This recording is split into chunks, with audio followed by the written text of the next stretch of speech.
Bayangin dunia udah hancur karena zombie, tapi orang ini malah asik belanja di supermarket. Bayarnya pakai uang tunai, dan anehnya, dia malah ngasih soal ujian nasional ke bocah yang lagi nangis. Inilah Lin Fan, satu-satunya manusia yang lebih peduli kebersihan jalan daripada gerombolan mayat. Hidup ini bukan survival biasa. Kalian siap? Ini kisah tentang orang paling nyentrik yang menaklukkan kiamat zombie sendirian. Bagian 2 ini dibuka dengan situasi super tegang yang dialami Gu Hang. Demi mendapatkan obat untuk ibu hamil, tentara berpengalaman 9 tahun ini nekat mempertaruhkan nyawanya. Dia menyusup sendirian ke dalam apotek di zona bahaya. Saat lagi sibuk cari obat, telinganya menangkap suara aneh. Walaupun fisik Gu Hang ini kuat banget, dia tetap tahu diri. Bertarung di tempat sempit begini, tanpa senjata, itu sama saja cari mati. Kalau sampai bikin keributan, riwayatnya bisa tamat. Pilihan paling logis adalah kabur secepatnya. Instingnya benar, begitu dia melangkah keluar, sesosok zombie wanita berjas dokter muncul dari ruang istirahat.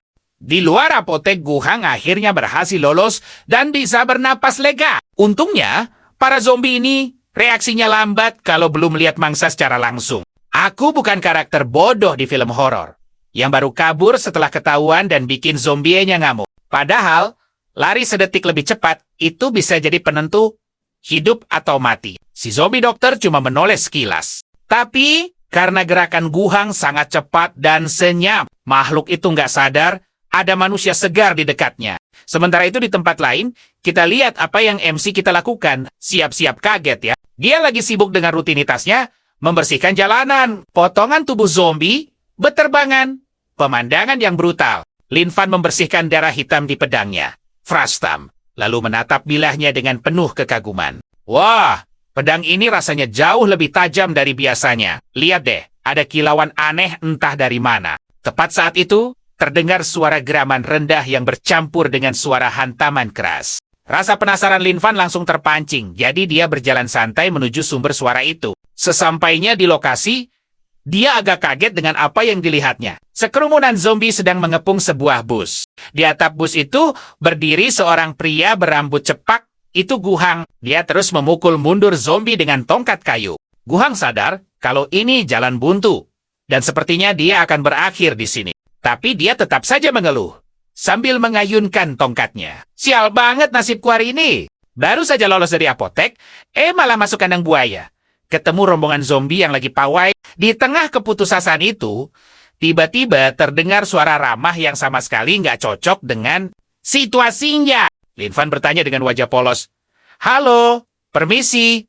Sepertinya kamu sedang ada masalah ya? Gu Hang langsung melongo. Dan jujur, kita semua juga pasti kaget melihat pemandangan ini. Dia merasakan aura prajurit veteran dari Lin Fan, bukan tentara baru, melainkan senior tangguh yang penuh percaya diri.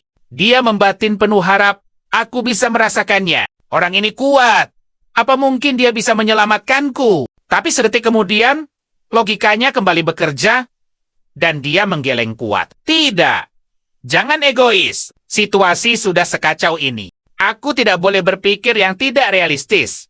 Apalagi sampai menyeret orang lain bersamaku. Dengan jiwa kesatria, Gu Hang berteriak sekencang-kencangnya. Pergi! Cepat pergi dari sini! Jangan pedulikan aku!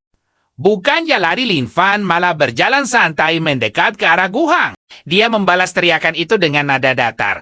Halo, kamu butuh bantuan? Tidak. Gu Hang benar-benar dibuat kehabisan kata-kata. Bukannya gemetar ketakutan, orang ini malah mengajak ngobrol. Dia membatin dengan frustrasi. Sialan, kenapa dia tidak mau mendengarkan? Padahal kalau dia langsung lari tadi, dia pasti selamat. Selama tidak bersuara, zombie tidak akan sadar. Tapi Lin Fan, dengan segala ketenangannya, justru mulai menceramahi para zombie itu seperti satpam kompleks. Dia menunjuk-nunjuk para zombie. Kalian ini, ya kelakuan kalian benar-benar membuat orang lain susah. Melakukan kekerasan di depan umum, itu tindakan yang sangat keterlaluan, tahu. Kalian lihat pedang Frastem ini? Ini bukan pedang untuk membacok orang sembarangan. Ini pedang untuk bela diri. Oke, siap-siap. Kalian dan aku akan lihat kegilaan yang sesungguhnya dari orang ini. Guang di atas bus cuma bisa pasrah. Selesai sudah, riwayatnya tamat konyol di sini. Tapi sedetik kemudian, tangan Lin Fan bergerak secepat kilat. Kepala zombie itu langsung menggelinding, membuat tubuhnya ambruk. Dan bukan cuma itu, Lin Fan melanjutkannya dengan satu tendangan santai. Tubuh tanpa kepala itu mental jauh. Benar-benar terbang belasan meter, meninggalkan jejak goresan panjang di aspal. Melihat pemandangan gila itu, Guhang cuma bisa melongo. Syok berat, teman-teman. Gila. Bahkan orang terkuat di pasukannya pun mustahil bisa menendang mayat seberat 80 kilogram sejauh itu. Hal mustahil begini harusnya cuma ada di film silat, tapi ini dunia nyata. Saat itu juga sekitar 20-30 zombie lain serentak menyerbu Lin Fan. Dan Lin Fan mulai menarik. Setiap ayunan pedangnya menciptakan ledakan sonik. Bukti kecepatannya sudah di luar nalar manusia.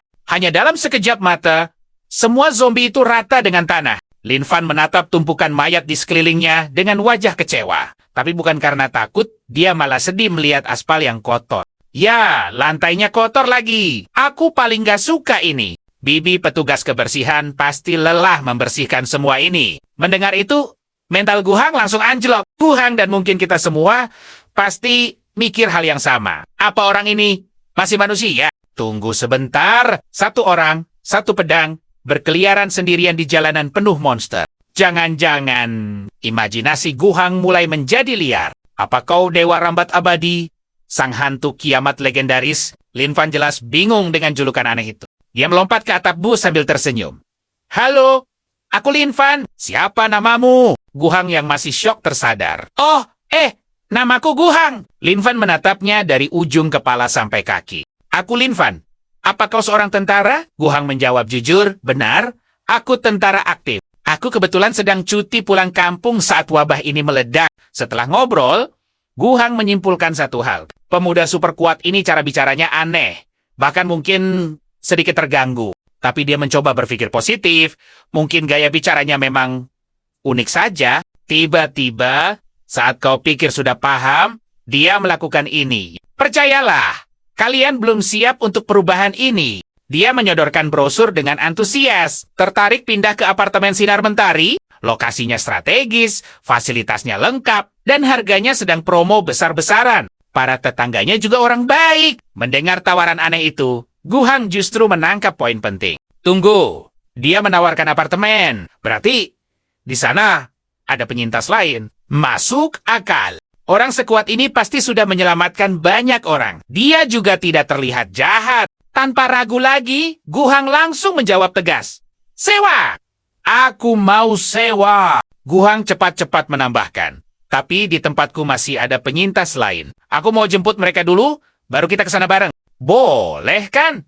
Lin Fan mengangguk santai. Nggak masalah. Waktu pun berlalu menuju sore. Sesuai janji, Guhang kembali menemui Lin Fan untuk pergi ke apartemen Sinar Mentari. Tapi dia tidak sendirian. Dia membawa seorang wanita yang sedang hamil besar. Melihat wanita itu, Lin Fan bertanya dengan polos.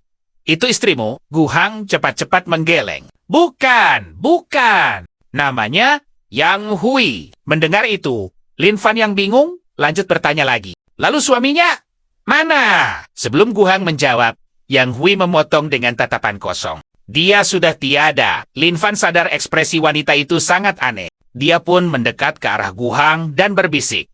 Hei, sebenarnya apa yang terjadi? Guhang menghela napas panjang. Wajahnya penuh frustrasi dan iba. Ceritanya panjang. Waktu aku cari obat, kelompok Yang Hui bertemu grup penyintas lain yang persiapannya sangat matang. Logistik mereka lengkap. Karena kelompok Yang Hui minta tolong, mereka setuju untuk menampung. Masuk akal. Di kiamat seperti ini, makin ramai makin besar peluang untuk hidup. Guhang berhenti sejenak, menahan emosi. Tapi disinilah ceritanya jadi gelap. Dan percayalah, ini bagian yang akan membuat kita semua marah. Katanya siapa saja boleh ikut, kecuali wanita hamil karena dianggap jadi beban. Alhasil, teman-teman wanitanya Yang Hui langsung pergi meninggalkannya. Oke, itu masih wajar. Namanya juga takut. Tapi yang ini benar-benar bikin kita semua geleng-geleng kepala. Suaminya Yang Hui sendiri juga ikut kabur. Dia meninggalkan istrinya yang hamil tua demi keselamatan dirinya sendiri. Sebuah pemandangan yang menyedihkan. Waktu aku kembali ke tempat mereka, cuma tersisa Yang Hui sendirian. Tiba-tiba Guhang menatap Lin Fan dengan cemas dan penuh ketakutan. Kak Lin Fan, kamu tidak akan seperti mereka, kan? Kamu tidak akan menolak wanita hamil, kan? Lin Fan menjawab enteng, seolah itu pertanyaan terbodoh. Mana mungkin kalian berdua kan penyewaku? alias pelanggan. Ingat prinsip ekonomi? Pelanggan adalah raja. Gu Heng pun diam-diam bernapas lega. Syukurlah, meski dikhianati suaminya. Setidaknya nasib Yang Hui kini lebih baik bertemu orang aneh, tapi baik hati ini. Tapi ketenangan itu tidak bertahan lama. Mendadak Yang Hui memegangi perutnya dengan wajah pucat menahan sakit. Keringat dingin mulai bercucuran. Sakit! Gu Hang panik dan langsung memapahnya. Gawat, sepertinya dia akan melahirkan. Nenek Su, pensiunan dokter militer, langsung sigap berlari mendekat. Naluri medisnya seketika mengambil alih. Cepat bawa dia ke dalam ruangan. Jangan diam saja. Lin Fan mencoba menenangkan situasi. Tenang saja. Nenek Su itu dokter hebat. Dia pasti punya cara. Waktu pun berlalu. Hingga malam, suasana apartemen jadi tegang. Dan disinilah situasinya jadi makin genting. Setelah memeriksa Yang Hui, Nenek Su keluar dengan instruksi tegas untuk semua orang. Pembukaannya sudah lengkap. Bayinya akan segera lahir. Tapi kalian tahu sendiri, lingkungan di sini kurang higienis dan peralatan medisnya sangat terbatas. Risikonya tinggi sekali. Sekarang semua laki-laki dengarkan baik-baik. Dilarang ada yang di sini. Bubar semua. Nenek Shu lalu menunjuk asistennya. Li Mei, Nini, kalian harus kerja keras bantu aku dan Nenek Liang. Kita harus berjuang demi nyawa ibu dan bayinya. Mendengar situasi genting itu, Lin Fan justru melakukan hal tak terduga. Dia mencabut pedang Frostmarn dari punggungnya dengan wajah serius. Melahirkan itu ibarat berjalan di gerbang neraka. Kalau ada apa-apa, risikonya nyawa. Sebagai petugas keamanan, aku harus siaga. Tanpa banyak bicara, Lin Fan berjalan menuju gerbang utama kompleks. Kakek Wang yang melihat itu jadi bingung. Nak Lin Fan, kamu mau kemana? Lin Fan menoleh dan tersenyum ramah. Kakek Wang, melahirkan itu sakit sekali. Ibu hamil harus berteriak sekeras-kerasnya. Aku akan berjaga di gerbang depan. Bilang padanya, tidak usah khawatir. Teriak Saha. Aku pastikan gerbang depan aman. Gu Hang merasa itu terlalu berisiko. Sebenarnya tidak perlu begitu. Kita bisa pindahkan dia ke ruangan tertutup. Aku tahu apa yang kalian pikirkan. Tapi Lin Fan dengan logika uniknya menolak mentah-mentah. Dia menatap langit malam dengan penuh wibawa. Dulu seorang jenderal pernah berkata, kita harus bertempur demi memberi waktu untuk kelahiran baru. Aku jaga pintu depan, supaya dia dapat lingkungan yang aman. Kita ini sedang menghadapi kiamat. Kita butuh harapan. Harapan itu bisa jadi kita, bisa jadi dia, atau si bayi. Harapan itu kita yang ciptakan, lalu kita wariskan ke anak-anak. Lagi pula, ibu hamil butuh sirkulasi udara segar. Lin Fan menepuk dadanya dengan bangga. Tenang saja. Aku ini satpam apartemen Sinar Mentari. Kalau aku sudah terima gaji, aku harus kerja sesuai bayaran. Di sisi lain, Ting Ting si gadis kecil bertanya pada kakek Wang, kakek jenderal siapa yang dimaksud Kak Lin Fan tadi? Kakek Wang tersenyum bangga dan menjelaskan, kata-kata itu berasal dari zaman Long March. Dulu ada prajurit wanita yang mau melahirkan. Padahal di belakang mereka ada musuh yang sedang mengejar. Saat itu, seorang komandan bernama Dong Jentang dengan tegas memimpin pasukannya untuk melawan musuh. Dia memberi perintah mutlak. Kita harus bertempur demi memberi waktu sampai bayinya lahir. Kakek Wang melanjutkan ceritanya. Mereka melakukan perang sniper di jarak 1 kilometer. Mereka bertahan mati-matian selama berjam-jam hanya untuk menunggu satu bayi lahir. Pertempuran itu memakan banyak korban. Mata kakek Wang menerawang jauh. Banyak orang mungkin tidak paham kenapa harus mengorbankan banyak nyawa demi satu bayi. Tapi komandan Dong bertanya balik pada mereka, kita berdarah-darah dan berkorban. Ini demi siapa? Bukankah demi anak-anak, demi masa depan yang ingin kita lindungi? Filosofi itulah yang sekarang dipegang teguh oleh Lin Fan demi membiarkan seorang ibu melahirkan dengan tenang di tengah kiamat. Dia rela berdiri sendirian menjaga gerbang. Sekarang coba kita lihat.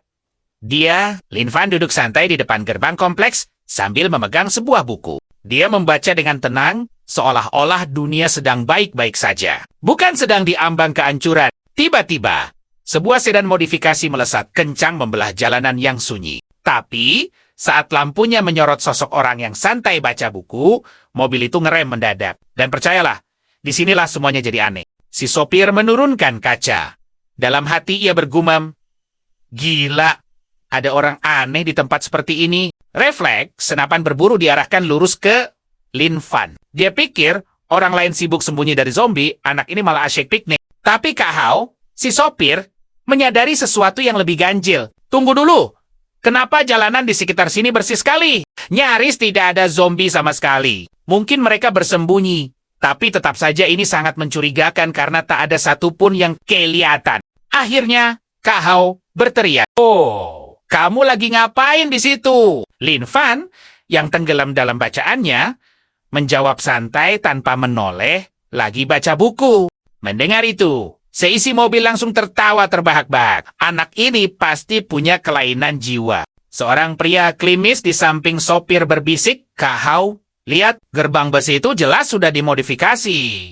Menurutmu, di dalam sana ada persediaan makanan? Bagaimana kalau kita masuk dan menjarah isinya? Tapi Kak Hao menggeleng. Kompleks kumuh begini tidak mungkin punya barang bagus. Lihat saja satpamnya itu. Kondisinya menyedihkan sekali. Bersenjatakan pedang rongsokan, sambil baca buku di luar, dia pasti sudah gila.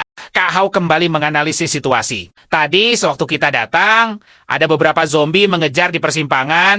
Kalau kita turun sekarang, itu namanya cari masalah. 3 penumpang di belakang langsung mengacungkan jempol. Kak Hao memang cerdas. Mantap, Kak Hao. Seorang wanita berambut ungu ikut mengejek Lin Fan dari dalam mobil. Lagian kalau kita menjarah, teriakan mereka bisa memancing zombie datang. Lebih baik kita pergi saja. Aku tidak tahan melihat orang bodoh itu. Gayanya benar-benar menggelikan. Meski mental Lin Fan sedikit unik, dia tetaplah manusia biasa. Dia menutup bukunya perlahan, menatap tajam ke arah mobil itu. Nona, tolong bicara yang lebih sopan sedikit. Wanita itu langsung tersinggung, merasa direndahkan dengan panggilan itu.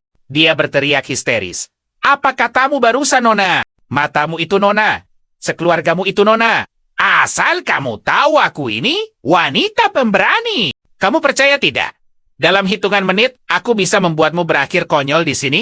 Melihat pacarnya emosi, Kak Hao langsung menodongkan senapan berburunya lurus ke wajah Lin Fan. Dia bertanya dengan nada meremehkan, "Woi bocah, kamu tahu ini apa?" Lin Fan menatap laras senapan itu dengan wajah datar. Sama sekali tanpa rasa takut, "Aku tahu, itu senapan berburu." Kak Hao tertawa puas, lalu mulai berpidato bak penjahat film. Dengar ya, bagi orang sepertiku, kiamat ini adalah sebuah anugerah. Uang tak berguna, banyak kesenangan duniawi yang hilang. Tapi di dunia hancur ini, aku bisa menikmati sesuatu yang mustahil kudapatkan dulu. Kebebasan mutlak.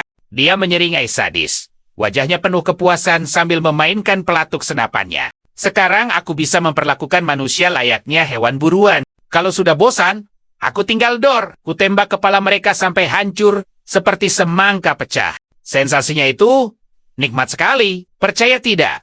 Kalau sekarang aku bisa meledakkan kepalamu. Nah, diancam seperti itu, apa yang dilakukan Lin Fan? Dia justru menghela napas panjang dengan wajah super serius. Tuan, menurut hukum pidana pasal 128, menyimpan, memiliki, atau menyembunyikan senjata api ilegal dapat dihukum penjara paling lama 3 tahun. Tapi dalam situasi serius, hukumannya bisa 3 sampai 7 tahun. Dia menatap Kak Hao seolah sedang menasihati anak nakal. Melihat kondisimu, sepertinya ini pelanggaran berat. Kuharap kamu segera sadar dan kembali ke jalan yang benar. Kak Hao ternganga. Seumur hidupnya, baru kali ini dia bertemu orang seaneh ini. Teman-temannya di belakang juga ikut bingung. Dan syok, Kak Hao bertanya ragu pada temannya. Dia barusan bilang, apa? Si rambut putih menjawab dengan polos. Dia bilang Kak Hao melanggar hukum karena membawa senjata api. Kak Hao pura-pura kaget, lalu tertawa mengejek. Wah, aku melanggar hukum. Nih, kalian dengar tidak? Rupanya ada polisi di sini. Si rambut putih langsung menyahut dengan tawa keras. Kak Hao, jangankan cuma bawa senjata. Bahkan kalau kakak menembak kepalanya sampai hancur, tidak akan ada polisi yang menangkap kita. Siapa juga yang berani bilang itu melanggar hukum di zaman gila ini? Dan sementara mereka tertawa, Lin Fan hanya menggelengkan kepalanya dengan kecewa. Kalian semua benar-benar gila. Di tengah kiamat begini, kalian sama sekali tidak punya prinsip. Ketika kejahatan datang, kalian bukannya melawan, malah ikut-ikutan menjadi jahat dan memperburuk segalanya, menambah keputusasaan di dunia yang sudah hancur ini. Aku benar-benar kecewa pada kalian. Mendengar itu, Kak Hao malah makin panas, merasa diceramahi oleh mangsanya sendiri. Banyak bacot, beraninya kau mengajariku. Sekarang cepat berlutut, pegang kuping, lalu bilang, aku takut sekali. Tolong jangan tembak aku, Kaho. Kalau kau nurut. Dia bahkan belum selesai bicara saat tangannya terasa ringan. Senapannya hilang. Detik berikutnya, matanya melotot kaget. Senapan yang tadi dipegangnya erat-erat kini sudah berpindah ke tangan Lin Fan hanya dalam sekejap mata. Mulut Ho menganga lebar seperti baru saja melihat hantu. Dalam hati dia menjerit, bagaimana mungkin? Tanpa pikir panjang, insting pengecutnya mengambil alih. Ho langsung tancap gas. Mobil modifikasinya melesat kabur. Ban mobil berdecit, meninggalkan kepulan debu. Teman-temannya di belakang panik setengah mati. Ko, kenapa kita kabur? Teriak salah satunya. Ko balas menyetir dengan gemetar. Senjatanya di tangan dia, bodoh. Gimana kalau dia menembak? Si wanita ungu protes. Kaca kita kan anti peluru. Nah, disinilah kita lihat betapa cerdasnya mereka. Gengsinya hancur? Ko membentak? Diam! Si rambut putih di sebelahnya mencoba jadi penengah sambil menjilat bosnya. Tanyanya sok setia. Ko pasti punya rencana jenius yang tidak kita pahami. Padahal dalam hati Ko cuma berpikir satu hal. Sialan, awas saja bocah itu. Hari ini aku dipermalukan habis-habisan. Suatu hari nanti aku pasti kembali untuk balas dendam. Waktu pun terus berjalan. Tiba-tiba, dari sebuah apartemen, terdengar jeritan seorang wanita yang berjuang melahirkan. Suaranya memecah keheningan malam. Dan akibatnya, fatal. Beberapa zombie mulai muncul di gerbang komplek. Berjalan sempoyongan karena terpancing oleh suara itu. Di balkon atas Chen He dan kakek Wang mengamati situasi dengan was-was. Chen He bertanya, Komandan, apa Lin Fan benar-benar bisa menahan mereka semua sendirian? Kalau suaranya sekeras ini, zombie yang datang akan makin banyak. Gelombang demi gelombang bisa menjadi lautan zombie. Kakek Wang menatap tajam ke arah gerbang pada sosok yang berdiri tegap di sana. Jangan ragukan dia. Kita harus percaya pada Lin Fan.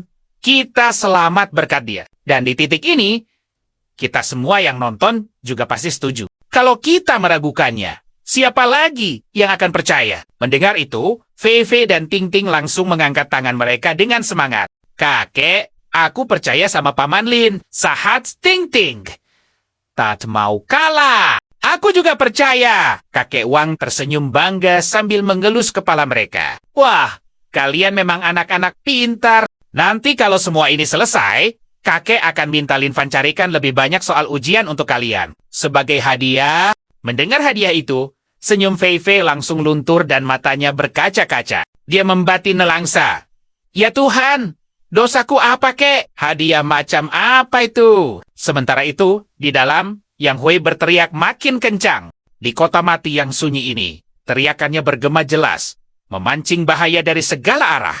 Dari gedung-gedung seberang, para zombie mulai berjatuhan satu persatu. Mereka nekat melompat dari jendela, menghantam aspal dengan keras. Tulang mereka patah dan bengkok, tapi mereka tidak peduli. Mereka bangkit lagi dengan tubuh rusak dan berlari gila-gilaan menuju sumber suara. Di gerbang depan, Lin Fan sudah siap. Dia mengayunkan pedang Frostmore-nya dengan tatapan tajam, bertekad melindungi masa depan umat manusia. Para penghuni di balkon menahan napas, melihat jumlah zombie yang terus bertambah dari ujung jalan. Guhang bertanya setelah melihat ekspresi wajah sang tetua. Komandan, jujur saja, kakek juga khawatir kan? Kakek Wang menjawab, bohong kalau aku bilang tidak khawatir. Tapi sekarang Lin Fan adalah satu-satunya harapan kita. Harapan bagi pemulihan negara ini. Di kiamat ini, sifat manusia menjadi gelap. Moralitas hancur. Bermimpi membangun kembali peradaban rasanya mustahil. Tapi saat melihatnya, aku melihat harapan. Aku melihat masa depan. Guhang mengepalkan tangan. Jiwa prajuritnya terpanggil. Aku akan turun membantunya. Tapi kakek Wang langsung menahan bahunya. Jangan. Kalau kau turun, kau hanya akan jadi beban. Guhang tersentak. Tapi kakek Wang melanjutkan. Saat kekuatan tempur seseorang sudah setinggi Lin Fan, bantuanmu hanya akan mengganggu konsentrasinya. Semangatmu bagus, tapi dalam situasi ini, itu hanya tindakan bodoh. Guhang pun sadar ucapan veteran itu benar. Dan ini jadi pelajaran berharga buat kita semua.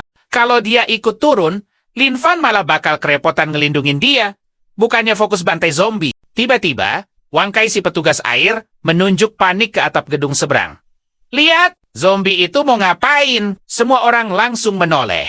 Sementara zombie lain lari membabi buta kayak anjing gila menuju gerbang. Ada satu zombie aneh yang cuma berdiri membeku di atap. Dia nggak nyerang, cuman dia mengamati situasi, seolah-olah lagi berpikir, Pangkai belum pernah lihat ada zombie seaneh ini seumur hidupnya. Dan detik berikutnya, tawa melengking yang super tajam menyembur dari mulut zombie itu. Ini bukan sekadar suara, tapi gelombang sonik yang menghantam kayak tsunami. Semua orang di balkon refleks nutup telinga, muka mereka kesakitan. Gendang telinga mereka rasanya kayak mau pecah ditusuk ribuan jarum. Di dalam ruang bersalin, dampaknya lebih parah. Baskom air jatuh dan tumpah kemana-mana. Janini panik, tapi otaknya jalan cepat. Dia langsung teriak, "Semuanya, ambil kapas basah! Sumbat telinga kalian sekarang juga!" Setelah mastiin semua orang di dalam aman, Yanini nekat lari keluar ruangan buat ngecek keadaan. Guhang, dengan fisiknya yang terlatih sebagai tentara, jadi yang paling cepat pulih dari serangan suara itu,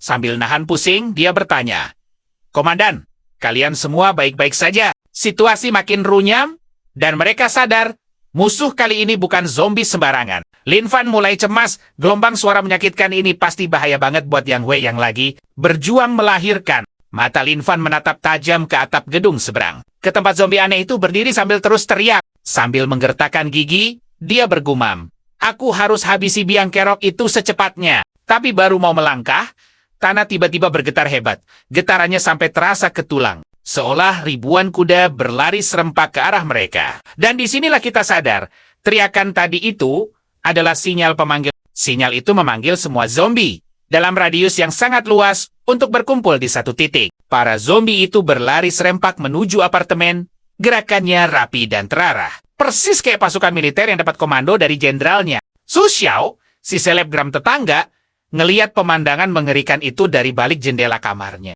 Dia langsung kena mental tubuhnya kaku di tempat. Saking takutnya, dia bahkan gak berani bernapas. Tamat sudah, kita semua bakal dimakan. Para penyintas lain juga cuma bisa mengintip dari balik tirai dengan wajah pucat pasi. Melihat lautan mayat hidup itu, harapan mereka langsung hancur berkeping-keping. Langit pun ikut mendukung suasana suram itu. Awan hitam pekat menutupi cahaya bulan, membuat atmosfer jadi makin mencekam dan bikin depresi. Pasukan zombie itu terlihat siap meratakan apapun yang menghalangi jalan mereka. Bahkan Lin Fan untuk pertama kalinya sampai kaget lihat jumlah musuh.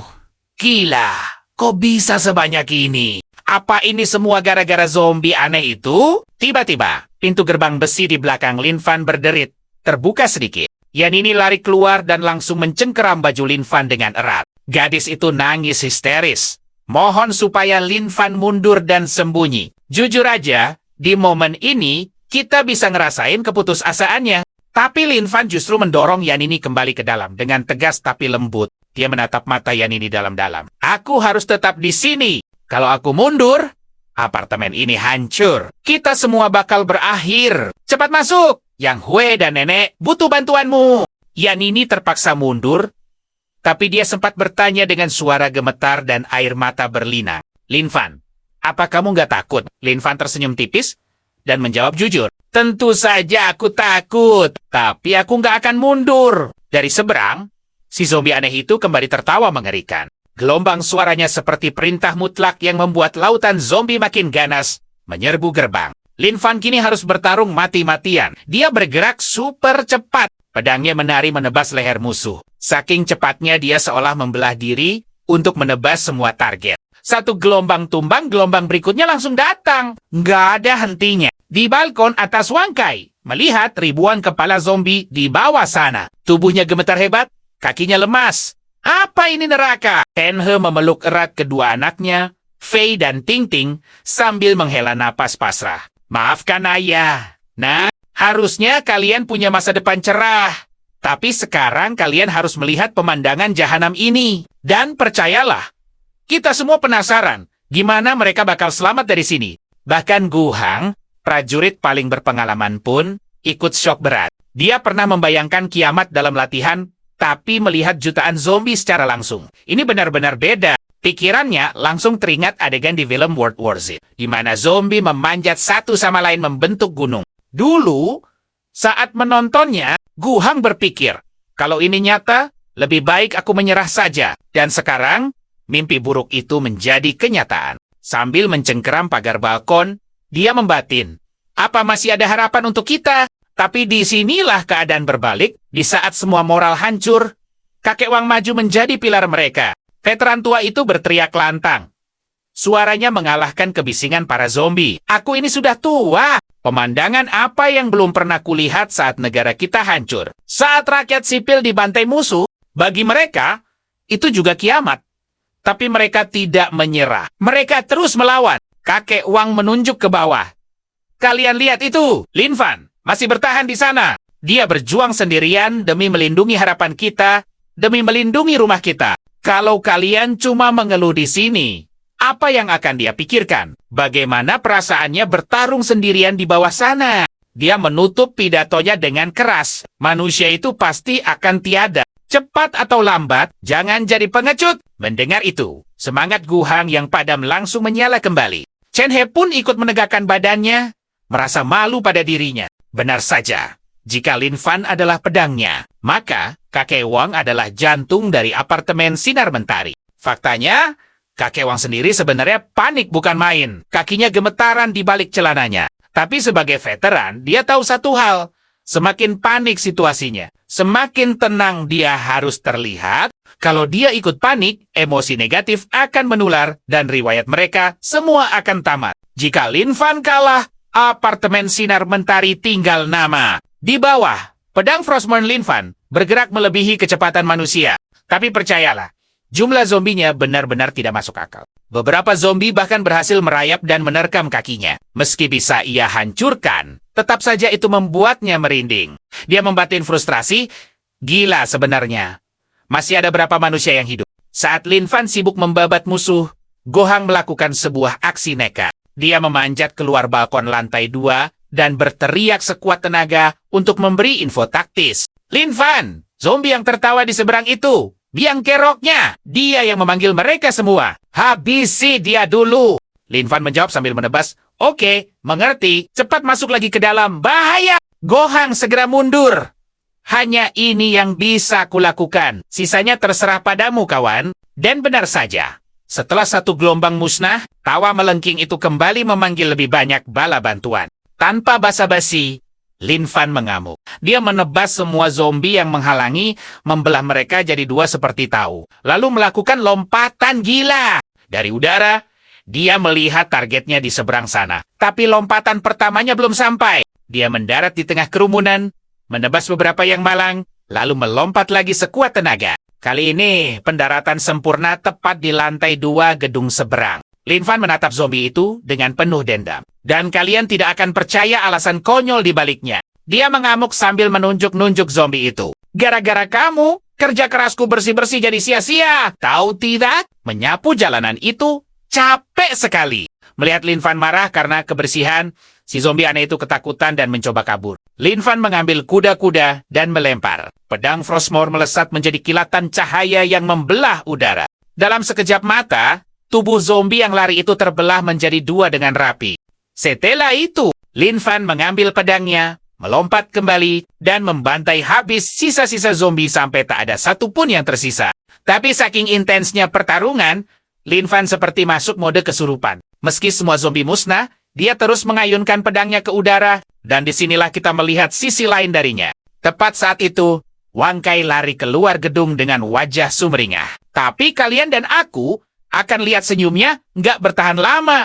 Lin Fan sudah lahir, bayinya laki-laki, selamat dan sehat, teriaknya. Tapi langkah Wang Kai mendadak terhenti kaku. Senyumnya luntur seketika. Pemandangan di depannya bikin bulu kuduk merinding. Lin Fan berdiri di tengah gunungan ribuan mayat. Tubuhnya berlumuran cairan hitam. Dan pedangnya masih terus menebas udara kosong. Seolah masih melawan musuh tak terlihat, Eningge Mensekam. Melihat Lin Fan masih menebas angin, Wang Kai langsung lari menerobos mendekatinya. Dengan gemetar, dia mencengkeram tangan Lin Fan, berusaha menyadarkannya sambil terisak. Air matanya jatuh. Kak Lin Fan, sudah cukup. Lihat, tidak ada lagi zombie yang berdiri. Kamu sudah menyelamatkan kami semua. Maafkan kami yang tidak berguna ini. Suara tangisan itu perlahan mengembalikan kesadaran Lin Fan yang telah hilang. Matanya yang kosong mulai fokus, senyum tipis terukir. Begitu ya? Syukurlah kalau begitu. Setelah berkata begitu, tubuhnya yang sudah melewati batas akhirnya menyerah. Lin Fan ambruk di tempat. Saat Lin Fan sadar kembali, dia sudah berada di dalam bak mandi. Dan coba tebak, ada Yanini di sana. Sedang sibuk membersihkan badannya dengan spons. Dia langsung gugup. Kak Lin Fan, badanmu kotor sekali. Aku cuma bantu membersihkan kok. Lin Fan tersenyum santai. Makasih, ya, tapi tolong keluar dulu, aku mau ganti baju. Muka Yanini langsung memerah padam. Oh, oke. Dia buru-buru balik untuk keluar. Tapi karena lantainya licin dan dia grogi, kakinya terpeleset. Yanini pun jatuh terjengkang. Dia mendarat tepat di bak mandi, persis di sebelah Lin Fan. Situasi yang sangat canggung. Kak Lin Fan, dengar dulu. Ini bukan seperti yang kamu pikirkan. Ini kecelakaan murni. Teriakan panik Yanini yang ambigu itu terdengar jelas sampai keluar ruangan. Nah, otak kita pasti langsung traveling kemana-mana kan? Kakek Uang juga begitu. Di sebelahnya, Chen He buru-buru menutup telinga anaknya. Ting Ting, jangan didengar. Ini belum umurmu. Kakek Wang cuma geleng-geleng sambil nyengir nakal. Anak muda zaman sekarang energinya luar biasa. Baru sadar dari pingsan, langsung tancap gas. Tak lama, Lin Fan keluar dengan pakaian bersih. Kakek Wang langsung menggodanya dengan kedipan jenaka. Nak Lin Fan, bagaimana rasanya sekarang? Lin Fan pun mengecek panel sistemnya sebentar. Dia melihat status kekuatannya meroket, hampir 3 kali lipat lebih kuat dari sebelumnya. Dengan polos dia menjawab, iya kek, rasanya berlebihan. Jawaban polos ini langsung disalahartikan. Kekuatannya berlebihan. Semua mata langsung tertuju ke Yanini. Wajah Yanini yang merah padam cuma bisa menunduk malu. Tamat sudah riwayatku, batinnya. Mereka semua salah paham total. Ini fitnah. Untungnya, kakek Uang yang bijak menengahi. Sudah, jangan digoda terus. Nak Lin Fan, ayo sini, lihat bayinya. Berkat kamu yang menjaga gerbang, bayi ini lahir selamat. Lin Fan menatap bayi itu. Siapa namanya? Yang Hui, sang ibu. Menjawab lemah namun bahagia. Belum ada namanya. Nenek Zhu menimpali tadinya kami yang akan beri nama. Tapi kami tolak. Nama itu doa. Harus ibunya yang memberi nama. Itu haknya sepenuhnya. Lin Fan mengangguk setuju. Yang Hui menatap wajah anaknya penuh kasih sayang. Panggil saja dia Ju. Nama lengkapnya nanti dipikirkan. Setelah momen haru itu, Lin Fan teringat sesuatu. Oh iya, untuk merayakan kelahiran Jiu, aku punya hadiah buat Fei dan Ting Ting. Aku beri kalian masing-masing 2 set buku latihan soal. Ting Ting langsung bersorak girang. Hore, makasih paman. Dia menoleh ke Fei. Kak Fei, lihat. Paman Lin kasih kita hadiah. Senang kan? Tapi Fei justru membeku. Dalam hati dia menjerit. Dan kita semua pasti pernah merasakan ini. Tidak, aku mau hidup normal. Ting Ting, ini kiamat. Woi, harusnya libur. Tapi di luar, Fei cuma bisa memaksakan senyum kaku. Wajahnya kelihatan seperti memakai topeng penderitaan. Sambil berkata dengan suara yang bergetar menahan tangis. Ting Ting, aku rasanya ingin menyanyikan lagu sedih sekarang. Kakek Wang cuma bisa tertawa melihat ekspresi Fei. Lihat saja, saking senangnya dia sampai terharu begitu. Benar-benar anak yang semangat sekali belajarnya. Lin Fan mengangguk puas. Betul, itu tangisan bahagia. Sepertinya besok aku harus carikan lebih banyak buku soal lagi untuk mereka. Keesokan harinya, kehidupan di apartemen Sinar Mentari kembali seperti biasa. Atau setidaknya, senormal mungkin. Di tengah kiamat zombie, setelah istirahat penuh seharian, stamina Lin Fan sudah kembali 100%. Begitu turun ke halaman, dia melihat para lansia sedang berolahraga. Mereka menyapanya ramah. Pagi, Nak Lin Fan, masih tetap gagah dan semangat ya? Lin Fan tersenyum, sedikit malu. Biasa saja, kek. Saya mau lanjut kerja dulu. Di sudut lain, Lin Fan melihat Gu Hang sedang sibuk memasang kawat berduri di atas tembok. Sambil mengelap keringat, dia menjelaskan. Pagarnya agak pendek, jadi kupasangi kawat ini supaya tidak ada orang asing yang bisa memanjat. Masuk sembarangan. Lin Fan mengangguk setuju. Kerja bagus. Urusan profesional memang paling pas diserahkan pada ahlinya. Berkat bantuanmu, kompleks ini jadi jauh lebih aman. Lanjutkan ya. Aku mau bersih-bersih dulu. Melihat Lin Fan pergi, Gu Hang teringat obrolannya semalam dengan kakek Wang. Awalnya, dia pikir Lin Fan itu orang aneh. Tapi setelah direnungkan, filosofinya ternyata masuk akal. Di dunia yang sudah jadi hukum rimba, Lin Fan justru mempertahankan aturan dan rutinitas. Mungkin menjaga kewarasan dan moral seperti itulah kunci untuk membangun kembali peradaban manusia. Suatu saat nanti, Lin Fan membuka gerbang kompleks dan bau busuk langsung menyengat hidungnya. Sisa-sisa zombie dari pertarungan kemarin masih berserakan di mana-mana. Dia menutup hidungnya sambil bergumam. Ini harus segera dibereskan. Kalau tidak, tempat ini bisa jadi sarang penyakit. Tapi menyuruh orang lain keluar terlalu berisiko. Ya sudahlah, biar aku kerjakan sendiri saja. Seharian penuh, dari pagi sampai sore. Lin Fan bolak-balik mengangkut semua bangkai itu ke tempat pembuangan sampah terdekat. Bekerja tanpa henti dan tanpa satu keluhan pun. Akhirnya, menjelang sore, Lin Fan mendorong gerobak terakhirnya sambil menyeka keringat. Akhirnya gelombang terakhir. Setelah ini bisa pulang dan istirahat. Tapi saat dia mendorong gerobak di jalanan yang sepi, sebuah mobil yang tak asing muncul dari kejauhan. Itu mobil modifikasi dari kemarin, mobil lapis baja milik Kahao. Dan disinilah masalah kemarin datang kembali. Wanita berambut ungu di dalam langsung mengenalinya dan berteriak, "Kahao, lihat, itu orang gila kemarin." Kahao menyipitkan mata, dendam membara di dadanya. Dia menggeram sambil mencengkeram setir dengan erat. Oh, si brengsek itu, sekalipun dia jago bela diri, dia tidak mungkin lebih kuat dari mobil lapis baja ini. Lihat saja, akan kuhancurkan dia sampai jadi debu. Dua preman di belakang ikut memanas-manasi. Keren Kahao, habisi saja dia. Kahao langsung berteriak dengan suara keras. Dia sudah tamat. Lihat saja, akan kulindas dia sampai rata. Dia berani mempermalukanku kemarin. Bisa hidup sehari lagi saja sudah untung. Tanpa pikir panjang, Kahao langsung menginjak pedal gas dalam-dalam. Mesin mobil itu meraung garang dan melesat maju. Hanya dalam hitungan detik, kecepatannya sudah mencapai batas maksimal. Lin Fan mendengar deru mesin yang mendekat di belakangnya. Begitu menoleh, sebuah monster besi melaju kencang ke arahnya dengan niat menghabisi. Refleks super cepatnya langsung bekerja. Dia melompat ke samping secepat kilat. Mobil itu meleset tipis. Tapi, hempasan anginnya membuat gerobak sampah Lin Fan terbalik, menumpahkan semua sampah yang sudah susah payah dia kumpulkan. Gagal di percobaan pertama, Kahao membanting setir dengan kasar. Ban mobil berdecit keras, meninggalkan jejak hitam dan kepulan asap. Dia memutar balik mobilnya, bersiap untuk serangan kedua. Mati kau! Aku tahu apa yang kalian pikirkan. Dia pasti marah karena diserang, kan?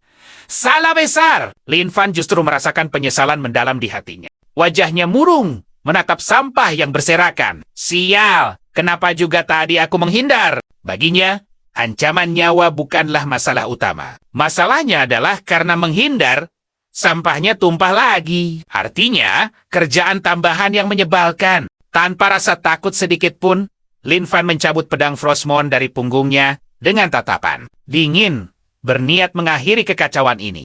Di dalam mobil, Kahao sudah seperti orang yang kehilangan akal sehat. Wajahnya merah padam dengan mata melotot buas. Dan percayalah, kalian dan aku akan jadi saksi pertarungan gila yang akan segera terjadi saat dia berteriak, "Bajingan, makan ini mobil bisiku!" Bagi Lin Fan, menghadapi penjahat itu simpel. Jangan mundur, jangan menghindar. Hadapi saja langsung. Mobil lapis baja itu melesat maju seperti peluru. Tapi di hadapan Lin Fan, itu cuma selembar kertas. Sebuah cahaya perak berkilau, membelah udara dengan desingan tajam yang halus. Dalam sekejap, mobil modifikasi super kokoh itu terbelah rapi, menjadi dua, lalu meluncur terpisah ke sisi jalan yang berlawanan. Potongannya presisi dan sangat halus. Airbag pun meledak, menghantam wajah KH begitu keras, sampai kepalanya pusing bukan main. Lin Fan menatap pedangnya dengan kagum, mengelus bilahnya. Tebakanku ternyata benar, gumamnya. Semakin banyak zombie yang kutebas, pedang ini terasa semakin kuat dan tajam. Entah sistem apa yang membuatnya bisa naik level, tapi hasilnya luar biasa. Di seberang jalan, Kahao merangkak keluar dari separuh mobilnya yang sudah jadi rongsokan. Dia menepuk-nepuk kepalanya yang pening sambil berjalan terpincang-pincang mendekati Lin Fan. Sepertinya kewarasannya sudah benar-benar hilang. Kamu ini orang gila ya? Percaya tidak? Sekali pukul kepalamu bisa pecah. Lin Fan menjawab dengan nada tenang, seolah bertanya pada anak nakal. Yang gila itu bukannya kamu. Aku tidak punya urusan denganmu. Kenapa kamu mau menyakitiku? Mendengar itu, Kak Hao meledak marah. Urat lehernya menonjol. Sialan, memangnya aku butuh alasan untuk menghabisi orang? Dasar bajingan! Apa yang baru saja kau lakukan? Tunggu sebentar, ini bagian yang paling gila. Tidak ada manusia yang bisa membelah mobil jadi dua. Hah, beberapa anak buah Kak Hao juga merangkak keluar dari sisa mobil dengan wajah bingung dan ngeri. Kak Hao, apa yang terjadi? Kak Hao yang emosinya di puncak malah membentak mereka. Sialan, jangan tanya aku. Aku sendiri mau tanya siapa. Lin Fan menghela napas panjang melihat tingkah mereka. Menggelengkan kepala dengan prihatin. Orang ini setiap kali buka mulut, isinya kebun binatang atau nama orang tua. Kualitas bicaranya benar-benar rendah. Kalau sedang emosi, wajar saja sesekali bicara kasar. Tapi, orang ini, tiap kalimatnya pasti ada satu kata kotor. Degradasi moral yang sungguh mengerikan, wanita berambut ungu mencoba menarik lengan Kak Hao. Instingnya memberitahu kalau Lin Fan bukan orang biasa. Dia berbisik ketakutan dengan wajah pucat. Kak Hao, sudah cukup Kak. Orang itu adalah monster. Tolong jangan cari masalah lagi dengannya. Ayo kita kabur. Tapi Kak Hao justru menepis tangan wanita itu dengan kasar. Minggir kau perempuan sial. Aku tidak percaya. Tidak bisa mengalahkannya. Kak Hao nekat maju dan langsung melayangkan tinju ke arah wajah Lin Fan. Dan ya, kalian pasti sudah bisa menebaknya. Pukulan itu lemah sekali. Akibat tubuhnya yang sudah hancur oleh alkohol dan main perempuan. Tanpa banyak usaha, Lin Fan menggunakan teknik bantingan bahu sederhana. Kak Hao terempas keras ke aspal. Tulang punggungnya serasa remuk. Lin Fan menatapnya datar. Mau menghabisi, memangnya kau punya modal apa? Lin Fan sudah memutuskan nasib mereka. Dia berencana menyerahkan gerombolan preman ini ke kantor polisi terdekat. Biar warga sipil yang bersemangat saja yang mengadili dosa-dosa mereka. Melihat bosnya tumbang dalam sedetik, nyali anak buahnya langsung menciut. Mereka tadinya mengira Lin Fan bercanda, tapi tatapan matanya yang dingin itu jelas tidak main-main. Salah satu dari mereka langsung berlutut dan bersujud. Ampun bos, ini zaman kiamat. Tolong jangan habisi kami. Aku tahu aku salah. Aku mau ikut bos saja. Aku rela jadi anjing setia. Temannya yang lain ikut-ikutan mengemis sambil menangis. Aku juga. Aku bisa membantu banyak hal, bos. Suruh apa saja pasti ku kerjakan. Aku ini serba bisa dan super setia. Sumpah. Mood Lin Fan sudah hancur gara-gara sampah yang ia bawa tumpah. Jadi, dia menjawab dingin. Tidak perlu. Terima kasih. Wanita berambut ungu itu mendengus. Dasar dua orang bodoh. Orang sekuat ini mana butuh peliharaan tak berguna. Dia pasti butuh sesuatu yang lain. Merasa inilah kesempatannya. Wanita itu maju. Dia yakin pesonanya bisa meluluhkan hati pria manapun, termasuk monster di hadapannya ini. Dengan suara manja dibuat-buat dan tubuh meliuk, dia menggoda kakak tampan. Lihat aku dong, aku cantik, imut, dan seksi.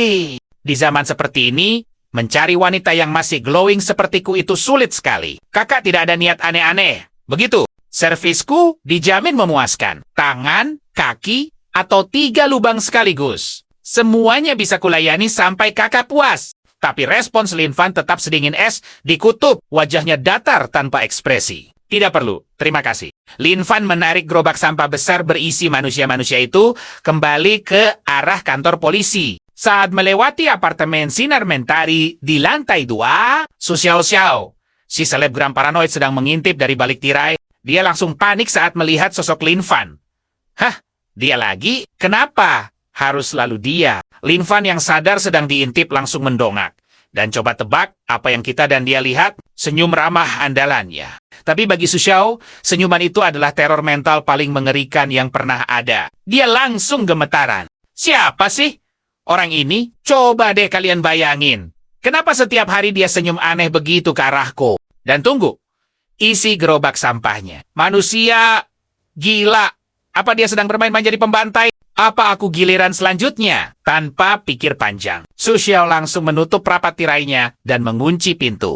Di bawah sana Lin Fan hanya bisa menghela napas melihat tingkah tetangganya yang panikan itu. Hah, dia sepertinya masih belum terima kalau kiamat sudah datang. Ya, mental setiap orang memang berbeda. Semoga saja dia cepat pulih. Malam pun tiba. Dan Lin Fan sampai di depan kantor polisi yang gelap gulita. Dia lalu bicara pada tumpukan sampah di gerobaknya. Dulu, beberapa orang juga kuantar ke sini untuk belajar hukum.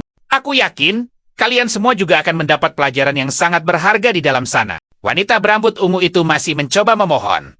Berharap Lin Fan berubah pikiran. Kak, sebenarnya kakak mau ngapain sih? Tolong jangan begini. Bercandanya benar-benar tidak lucu. Lin Fan mendorong gerobak itu masuk ke lobi, lalu berbalik dan melambai dengan santai. Dah, semoga kalian jadi orang baik di kehidupan selanjutnya ya. Geng Kahau langsung gemetaran hebat. Bau pesing seketika menyebar kemana-mana. Tunggu, jangan tinggalkan kami. Tapi Lin Fan terus berjalan. Dan percayalah, disinilah bagian paling gilanya dimulai. Detik berikutnya, dari kegelapan lobi terdengar suara geraman serak yang khas dan langkah kaki yang diseret. Sekelompok zombie dengan seragam polisi compang-camping mulai merangkak keluar dari bayangan. Mata mereka menyala merah padam saat melihat paket makanan segar tersaji di dalam gerobak sampah. Mereka langsung menyerbu dengan ganas, dan jeritan pilu pun menggema memecah keheningan malam itu. Esok paginya, mentari bersinar cerah seolah tak terjadi apa-apa. Guhang bangun dan meregangkan badannya di halaman apartemen. Wah, tidurku semalam nyenyak sekali. Ngomong-ngomong, Lin Fan belum pulang juga ya dari kemarin sore. Tapi dia kan super kuat, harusnya sih tidak kenapa-kenapa. Baru saja Guhang selesai bicara, gerbang utama terbuka dan Lin Fan masuk dengan wajah segar. Pagi, kebetulan sekali, kamu ada di sini. Aku butuh bantuanmu. Lin Fan menunjuk ke belakang dengan ibu jarinya. Kamu lihat sendiri kan, gara-gara pertarungan kemarin, jalanan jadi kotor sekali. Supaya bersih lagi, aku bawa pulang mobil penyemprot air ini. Mata Guhang langsung melotot kaget melihat truk tangki air raksasa terparkir gagah di depan gerbang mereka. Lin Fan melanjutkan dengan nada polos. Tapi ada satu masalah kecil. Aku tidak bisa menyetir truk ini. Jadi, tolong kamu yang kemudikan ya. Guhang tadinya mau langsung mengiyakan. Tapi otaknya tiba-tiba berhenti berfungsi sejenak. Dia menyadari ada sesuatu yang sangat janggal dan tidak masuk akal. Dia menatap Lin Fan tak percaya. Tunggu. Sebentar. Kalau kamu memang tidak bisa menyetir truknya, lalu bagaimana caramu membawa truk segede ini dari kota sampai ke sini? Lin Fan dengan santainya memperagakan gerakan mendorong. Ya didorong, begitu saja bingung. Aku tahu. Kalian juga pasti syok kan dengernya? Guhang langsung keringat dingin. Wajahnya pucat pasi, sambil membatin ngeri. Orang ini beneran Superman atau apa? Mendorong truk tangki penuh air secara manual dari pusat kota. Itu bukan kekuatan manusia, itu monster! Dari balkon atas, kakek Wang memperhatikan mobil penyiram itu sambil mengangguk-angguk penuh. Kekaguman! Wah, Nak Lin Fan rajin sekali, benar-benar pemuda harapan bangsa. Berkat dia, komplek ini perlahan jadi terasa hidup lagi seperti dulu. Tapi kemudian kakek Wang mengerutkan keningnya. Merasa ada sesuatu yang kurang dari mobil itu. Cuma sayang sekali. Kenapa mobil penyiramnya tidak ada musiknya ya? Biasanya kan ada lagunya biar lebih meriah. Nenek Su yang mendengarnya dari balkon hanya memutar bola matanya malas. Dasar kakek ini, sudah tua masih saja bercanda. Ini zaman kiamat, bukan festival. Singkat cerita, jalanan depan komplek akhirnya kembali bersih dan kinclong. Lin Fan menunjuk ke jalanan. Guhang, area sini sudah bersih. Coba bawa mobilnya lebih jauh lagi. Kalau hanya wilayah kita yang bersih, nanti orang jahat gampang curiga ada markas di sini. Guhang mengangguk paham. Benar juga, kamu cerdas sekali. Sambil menyetir pelan, dia melirik Lin Fan dengan tatapan penasaran. Ada satu pertanyaan yang sudah lama mengganjal pikirannya. Lin Fan, sebenarnya apa rencanamu ke depannya? Guhang jadi teringat ucapan kakek Wang semalam. Kata kakek, moral Lin Fan itu tinggi. Tingkahnya memang aneh. Tapi kalau kita anggap dunia ini normal, semua kelakuannya jadi masuk akal. Dan ini yang bikin kita semua penasaran juga kan? Walaupun sudah dijelaskan begitu. Guhang tetap saja belum 100% paham jalan pikiran Lin Fan yang unik ini. Lin Fan menjawab santai. Matanya menatap pemandangan kota mati di hadapannya. Dulu, aku ini desainer interior. Sering lembur tapi gaji pas-pasan.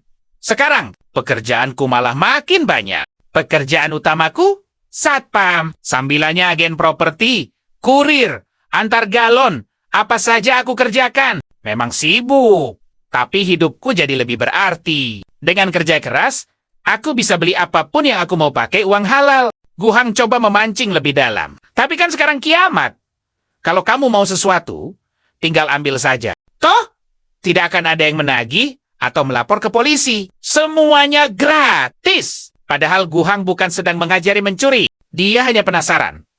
Dengan kekuatan sedahsyat itu, kita semua pasti mikir Lin Fan. Mau jadi apa? Penguasa dunia? Atau tiran kejam? Tapi jawaban Lin Fan benar-benar di luar nalar. Sampai Guhang hanya bisa geleng-geleng kepala. Kak Hang, kamu ini tentara kan? Kok cara pikirmu aneh begitu? Mengambil barang orang lain itu salah. Itu namanya kriminal. Guhang langsung terdiam. Mulutnya terkunci rapat. Bukan itu maksudnya, pikirnya. Tapi dia malas berdebat, jadi dia cuma bisa pasrah. Iya, aku yang salah, katanya. Tiba-tiba, ekspresi santai Lin Fan berubah tajam. Tunggu sebentar, Kak Hang, berhenti. Ada sesuatu yang besar sedang mengikuti kita. Mereka pun menghentikan mobil di dekat sebuah gedung. Di sanalah mimpi buruk menjadi nyata. Seekor zombie mutasi setinggi 3 meter menjulang di depan mereka. Ototnya menggembung mengerikan. Kulitnya tebal dan sekeras batu. Benar-benar monster. Saat monster itu berlari, tanah sampai bergetar hebat. Percayalah, ini adalah momen yang sangat menegangkan. Lin Fan tanpa ragu langsung membuka pintu. Guhang panik. Wajahnya pucat. Lin Fan, hati-hati. Itu bukan zombie biasa. Itu monster tipe kekuatan. Lari! Tapi terlambat, Lin Fan sudah menghilang dari pandangan. Dalam sekejap, Lin Fan sudah melayang di udara, tepat di atas kepala zombie raksasa itu. Dia menghujamkan pedang Frostmourne lurus ke tengah dahi si zombie. Pedang itu masuk beberapa senti, lalu berhenti. Tengkorak zombie ini ternyata keras sekali. Sampai-sampai Lin Fan sendiri sedikit terkejut. Oh, alot juga ya. Butuh tenaga ekstra nih. Tapi itu cuma masalah kecil. Lin Fan pun menambah sedikit kekuatannya. Seketika, tengkorak itu hancur. Pedangnya menancap dalam, menghancurkan pusat saraf si monster. Tubuh raksasa setinggi 3 meter itu pun ambruk ke tanah dengan suara dentuman keras. Selesai. Sementara itu, di tempat lain, di sebuah pangkalan militer, situasinya benar-benar 180 derajat berbeda. Pangkalan ini diserang zombie yang sama persis, dan di sini kita akan lihat betapa mengerikannya monster yang tadi dikalahkan Lin Fan dengan mudah. Bagi mereka, zombie ini adalah bencana. Bangunan-bangunan di sana hancur lebur. Zombie itu mengamuk, meluluh lantakan semua yang menghalangi jalannya. Bahkan tang tempur seberat puluhan ton dilempar begitu saja, seolah hanya sebuah mainan plastik. Pasukan darat kewalahan. Tentara yang terkena pukul langsung hancur. Operator radio berteriak panik. Lapor, perimeter luar diserang.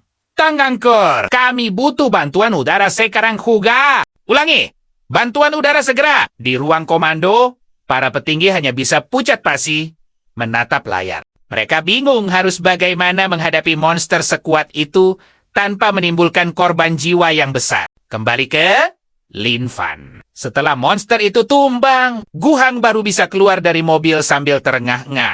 Kakinya lemas, ngeri melihat mayat monster itu tergeletak tak berdaya di hadapannya. Lin Fan menyimpan pedangnya, lalu berkata datar. Kak Hang, tenang saja. Ada, aku di sini. Aku akan melindungimu. Guhang tertegun. Dia menatap punggung Lin Fan. Matanya berkaca-kaca, hatinya bergetar hebat. Lin Fan bingung melihatnya. Kak Heng, kamu kenapa? Guhang cepat-cepat menggeleng sambil mengusap matanya. Nggak apa-apa, cuma kelilipan debu. Sebagai tentara, Guhang selalu ditugaskan untuk melindungi orang lain.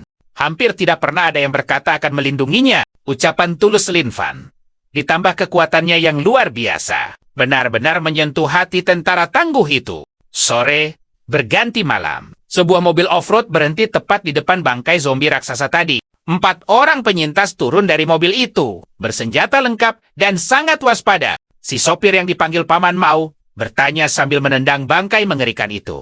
Apa ini zombie yang kita buru? Pria bertopi memeriksa lalu menggeleng. Bukan. Dan disinilah kita tahu, cerita akan jadi makin rumit. Tunggu! Zombie yang kita incar kan kena panahku di kaki. Harusnya ada bekasnya. Yang ini, mulus tanpa goresan. Nah, coba kalian perhatikan. Pria cepak ini ngeri banget saat memeriksa luka di kepala si zombie. Siapa coba yang bisa melakukan ini? Kepalanya tembus dalam satu serangan mematikan. Ini bukan luka tembak, bukan juga ledakan. Tapi tusukan senjata tajam. Mustahil, pikir pria bertopi. Dia menggeleng tak percaya. Gila apa? Siapa yang nekat adu mekanik 1 lawan 1 sama monster begini? Itu sih cari masalah namanya. Sang pemimpin kelompok, kita panggil saja kakak ketua, menatap langit yang mulai meredup. Firasatnya tidak enak.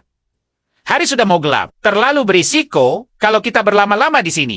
Ayo, jalan lagi. Mobil mereka pun melaju, memasuki area apartemen Sinar Mentari. Si paman menyadari sesuatu yang janggal. Loh, jalanan di sini kok bersih banget? Kayak sengaja ada yang membersihkan, nggak ada sisa-sisa mayat. Pria bertopi menunjuk ke depan. Lihat gerbang kompleksnya. Ada bekas perbaikan baru. Pasti ada penyintas di dalam sana. Kakak ketua langsung memberi perintah dengan tatapan tajam. Jangan sampai lengah. Di dunia kayak sekarang susah bedain mana manusia, mana iblis. Lebih baik waspada. Jangan asal berinteraksi. Pria cepak itu setuju. Teringat pengalaman pahit mereka. Benar. Dulu kita pernah menolong anak kecil yang kelihatan lugu. Tahu-taunya dia malah coba menusuk pakai pisang. Untung refleks kakak ketua cepat. Anak itu langsung ditendang. Kalau tidak, riwayatku sudah tamat konyol. Sementara itu di apartemen Sinar Mentari, unit 704, kamar milik Lin Fan. Suasananya begitu damai. Lin Fan lagi asyik di dapur. Memasak makan malam yang wanginya bikin perut keroncongan. Tiba-tiba, tok, tok, tok, ada yang mengetuk pintu. Dan, coba tebak, Lin Fan santai membuka pintu sambil menenteng pisau dapur raksasa yang masih berkilauan. Siapa? Begitu pintu terbuka, di sana sudah berdiri Yanini. Wajah gadis itu tampak sedikit merona malu. Sepertinya ada hal penting yang mau dia sampaikan. Kak Lin Fan, ada yang mau aku bicarakan. Kak, aku boleh masuk dulu. Kurang enak kalau bicara di luar. Lin Fan langsung mempersilakannya masuk. Tentu saja. Silakan. Masuklah di dalam apartemennya yang hangat. Lin Fan menatap Yanini dan berujar datar. Ngomong-ngomong, kamu itu perempuan muda kedua yang pernah masuk ke rumahku loh. Yanini kaget sekaligus tersipu mendengarnya. Karena penasaran, dia pun bertanya, oh ya, memangnya yang pertama siapa kak? Pacar kakak ya? Lin Fan menjawab dengan jujur. Bukan, yang pertama itu tetanggaku. Tapi dia sudah aku bereskan pakai pisau dapur ini. Hening seketika. Gimana perasaan kalian kalau dengar itu? Cewek lain pasti udah nangis ketakutan dan lari. Tapi Yanini mentalnya udah kebal sama keanehan Lin Fan, cuman bisa ketawa kaku. Dia mencoba mencairkan suasana yang super tegang. Matanya melirik ngeri ke pisau dapur di tangan Lin Fan. Kak Lin Fan, bercandamu suka bikin jantungan ya? Dark jokes-nya level dewa. Kak, pisaunya mending ditaruh dulu deh. Takut nggak sengaja kesenggol. Lin Fan pun menuruti dan meletakkan pisaunya. Oke? Nggak sopan juga ngobrol sama tamu sambil pegang senjata. Tadi aku lagi masak soalnya. Yanini menghela napas lega. Berusaha meyakinkan diri kalau Lin Fan hanya bercanda. Mana mungkin pria sebaik dia tega menghabisi orang pakai pisau dapur. Lin Fan merasa penjelasannya kurang lengkap. Soalnya tetangganya itu sudah jadi zombie. Tapi dia malas membahasnya lebih lanjut. Nini, tadi katanya ada perlu. Ada apa memangnya? Wajah Yanini langsung memerah lagi. Dia duduk gelisah di sofa sambil meremas-remas ujung bajunya. Suaranya pelan sekali, nyaris seperti bisikan. Kak, boleh minta tolong beliin sesuatu? Itu, kerabatku datang. Yanini memakai istilah kiasan karena malu untuk bilang kalau dia lagi menstruasi. Tapi Lin Fan yang super polos malah mengartikannya secara harfiah. Mata Lin Fan langsung berbinar kagum. Wah, hebat banget kerabatmu. Di tengah kiamat zombie begini masih bisa datang berkunjung dengan selamat. Dia lewat mana? Wah, kalau begitu, kita harus siapkan makanan enak buat menyambutnya. Kita harus sopan sama tamu. Tenang, sebut saja mau beli apa? Ayam, daging sapi, Yanini cuma bisa tepuk jidat dalam hati. Ya ampun, kita semua pasti ikut gemas lihat polosnya Lin Fan. Dia sadar, cowok ini salah paham total. Mukanya sudah merah padam menahan malu. Akhirnya dia menjelaskan dengan spesifik. Bukan itu kak maksudku. Aku butuh pembalut wanita. Tolong belikan merek apa saja. Yang ada sayapnya. Yang panjang buat malam. Pokoknya yang mana saja boleh. Lin Fan akhirnya paham. Atau pura-pura paham, lalu mengangguk sambil tersenyum. Oh, bilang dong dari tadi. Baiklah, besok pagi aku pergi belanja. Boleh kan? Yanini sangat bersyukur. Makasih banyak ya kak. Kalau bisa, tolong belikan yang banyak sekalian. Kak Lime dan Kak Yang Hui pasti nanti butuh juga. Keesokan paginya, di bawah sinar matahari yang cerah, Lin Fan mengajak Wang Kai, si petugas air. untuk patroli rutin ke pabrik pengolahan air, sekaligus memeriksa kondisi mesin di sana. Wangkai senang bukan main diajak pergi, karena cuma di pabrik air itulah dia merasa berguna. Bukan sekadar jadi beban untuk timnya. Keduanya pergi naik sepeda. Kenapa? Kalian pasti sudah bisa tebak. Karena suaranya senyap, nggak seperti mesin mobil yang bisa memancing zombie dari kejauhan. Lagi pula, sepeda itu kendaraan paling gaya di zaman kiamat. Ketika mereka asyik mengayu melintasi jembatan, sebuah pemandangan aneh tertangkap mata mereka. Sangat kontras dengan dunia kiamat di sekitar. Di tengah sungai, sebuah kapal pesiar mewah melaju santai, membelah air dengan tenang. Benar-benar pemandangan gila. Di atas denja, terlihat ada 3 cewek cantik dan 2 orang cowok. 2 cowoknya asyik mancing sambil merokok. Sementara para ceweknya lagi berjemur santai pakai bikini. Musik dugem menggelegar kencang. Mereka menari seolah dunia ini aman sentosa. Wangkai cuma bisa menatap mereka antara heran dan sedikit iri. Kalin Fan, zombie bisa berenang nggak sih? Musik sekencang itu apa nggak bakal mancing zombie buat nyebur ke sungai? Lin Fan menggeleng pelan. Tatapannya tajam menganalisis. Aku juga nggak tahu. Kita belum sepenuhnya paham soal karakteristik para zombie itu. Yang kita tahu cuman mereka cepat, bertenaga, gigitannya kuat, dan haus daging manusia. Dia menatap kapal itu lama. Entah berapa lama mereka bisa bertahan. Tapi kalau air sungai direbus sampai mendidih, harusnya aman diminum. Ikan di sungai juga bisa dimakan. Kalau zombie memang tidak bisa berenang, mereka bisa bertahan cukup lama di sana. Itu benteng terapung yang sempurna. Setelah melewati jembatan, mereka mampir ke toko buku yang pintunya sudah jebol. Lin Fan memberi perintah, tunggu di luar. Kalau ada bahaya langsung teriak. Lin Fan memborong berbagai buku pelajaran dan setumpuk kertas ujian tryout. Dia tersenyum puas, membayangkan wajah Fei dan Ting Ting yang bahagia setengah mati menerima oleh-oleh ini nanti. Pasti mereka senang sekali bisa belajar lagi. Tujuan berikutnya adalah toko perlengkapan ibu dan bayi. Wangkai lagi. Bertugas jaga di luar. Ingat bayi Yang Hui yang baru lahir. Lin Fan langsung mengambil susu formula, popok, dan perlengkapan bayi lainnya. Dia tahu betul susahnya merawat bayi di kondisi ekstrem begini tanpa perlengkapan yang layak. Terakhir, mereka masuk ke supermarket besar yang sudah porak-poranda. Dan disinilah, Wangkai akhirnya nggak tahan lagi. Kak Lin Fan, sudah dong. Belanjanya kayak orang kalap diskonan. Kita nggak akan kuat bawa semua ini pakai sepeda. Bisa patah sepedanya nanti. Lin Fan lanjut menyusuri lorong wanita, memborong berbagai merek pembalut pesanan Yan ini. Tak lupa ia mengambil garam, bumbu dapur, dan kebutuhan lain yang masih layak. Tiba-tiba, nah, kalian sudah tahu apa yang bakal muncul kan? Sesosok zombie berseragam kasir keluar dari balik rak. Wajahnya rusak parah, mulutnya penuh noda gelap kering. Melihat ada manusia, zombie itu langsung menerjang ganas tanpa basa-basi. Tangan Lin Fan bergerak lebih cepat, secepat kilat. Sekali tebas dengan Frostman, kepala zombie kasir itu langsung menggelinding di lantai yang kotor. Dengan tenang Lin Fan berbicara pada jasad tanpa kepala itu, layaknya pelanggan sopan. Tenang aja, Mbak. Saya bakal bayar. Kok troli ini juga nanti saya kembalikan?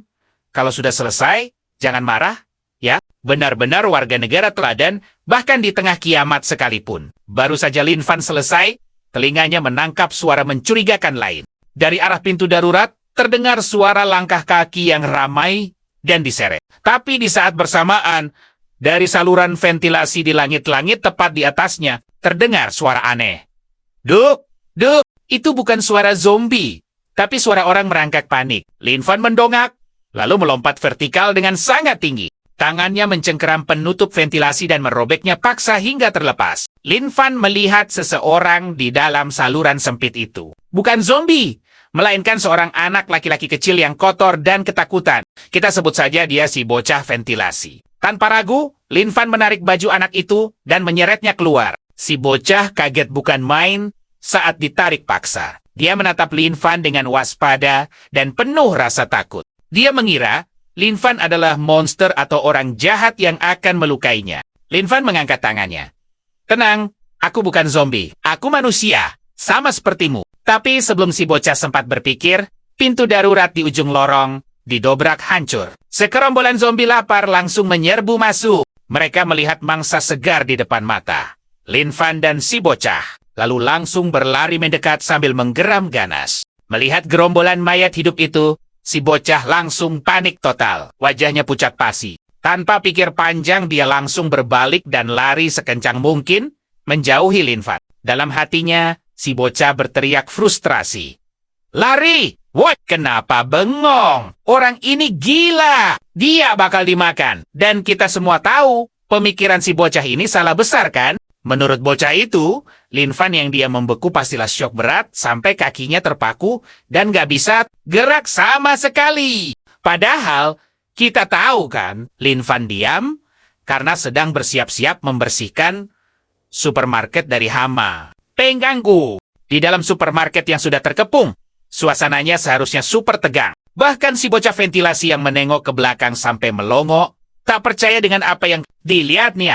Normalnya, kalau ketemu zombie, orang akan teriak panik lari tunggang langgang, lalu berakhir jadi camilan sore mereka. Tapi hukum alam itu sepertinya tidak berlaku untuk Lin Fan. Dia malah asyik main Fruit Ninja versi dunia nyata, menjadikan kepala zombie sebagai buahnya. Cairan muncrat kemana-mana, kepala-kepala menggelinding dengan artistik di lantai. Lin Fan bergerak dengan sangat santai, seolah sedang jalan-jalan sore di taman. Bukan sedang dikeroyok mayat hidup kelaparan. Gu Zicheng, bocah yang tadi dia selamatkan, hanya bisa bengong dengan mata terbelalak. Syok melihat pemandangan gila di depannya. Coba bayangin apa yang ada di kepalanya. Mungkin semacam, ini manusia atau mesin penghancur berjalan. Kok bisa sekuat ini? Setelah area itu dianggap bersih, menurut standarnya, Lin Fan akhirnya menoleh ke arah si bocah.